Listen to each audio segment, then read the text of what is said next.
اے پیغمبر صلی اللہ علیہ وآلہ وسلم، لوگوں سے کہہ دو کہ میرے پاس وحی آئی ہے کہ جنوں کی ایک جماعت نے اس کتاب کو سنا تو کہنے لگے کہ ہم نے ایک عجیب قرآن سنا جو بھلائی کا رستہ بتاتا ہے، سو ہم اس پر ایمان لے آئے اور ہم اپنے پروردگار کے ساتھ کسی کو شریک نہیں بنائیں گے، اور یہ کہ ہمارے پروردگار کی شان بہت بلند ہے، وہ نہ بیوی رکھتا ہے نہ اولاد، اور یہ کہ ہم میں سے کوئی بے وقوف اللہ کے بارے میں جھوٹ گھڑتا ہے، اور ہمارا یہ خیال تھا کہ انسان اور جن اللہ کی نسبت جھوٹ نہیں بولیں گے، اور یہ کہ بعض بنی آدم بعض جنات کی پناہ لیا کرتے تھے تو اس سے ان کی سرکشی اور بڑھ گئی تھی، اور یہ کہ ان کا بھی یہی اعتقاد تھا جس طرح تمہارا تھا کہ اللہ کسی کو نہیں زندہ کرے گا، اور یہ کہ ہم نے آسمان کو ٹٹولا تو اس کو مضبوط چوکیداروں اور انگاروں سے بھرا ہوا پایا، اور یہ کہ پہلے ہم وہاں بہت سے مقامات پر فرشتوں کی باتیں سننے کے لیے بیٹھا کرتے تھے، اب کوئی سننا چاہے تو اپنے لیے انگارہ تیار پاتا ہے، اور یہ کہ ہمیں معلوم نہیں کہ اس سے اہل زمین کے ساتھ برائی مقصود ہے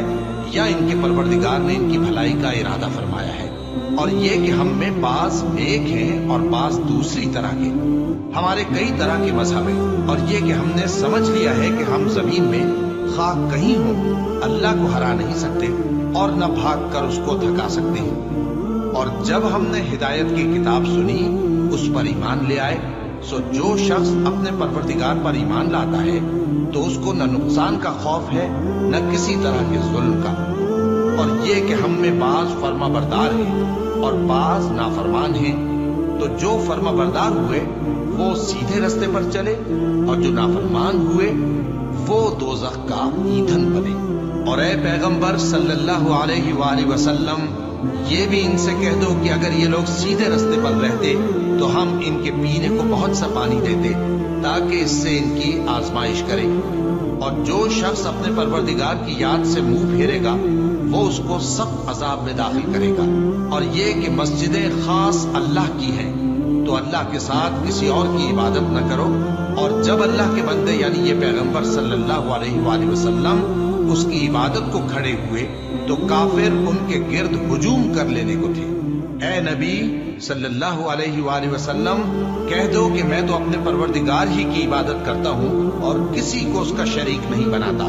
یہ بھی کہہ دو کہ میں تمہارے لیے نہ کسی نقصان کا اور نہ نفع کا کچھ اختیار رکھتا ہوں، یہ بھی کہہ دو کہ اللہ کے عذاب سے مجھے کوئی پناہ نہیں دے سکتا اور میں اس کے سوا کوئی جائے پناہ نہیں پاؤں گا، ہاں اللہ کی طرف سے احکام کا اور اس کے پیغاموں کا پہنچا دینا ہی میرے ذمہ ہے، اور جو شخص اللہ اور اس کے پیغمبر کی نافرمانی کرے گا تو ایسوں کے لیے جہنم کی آگ ہے،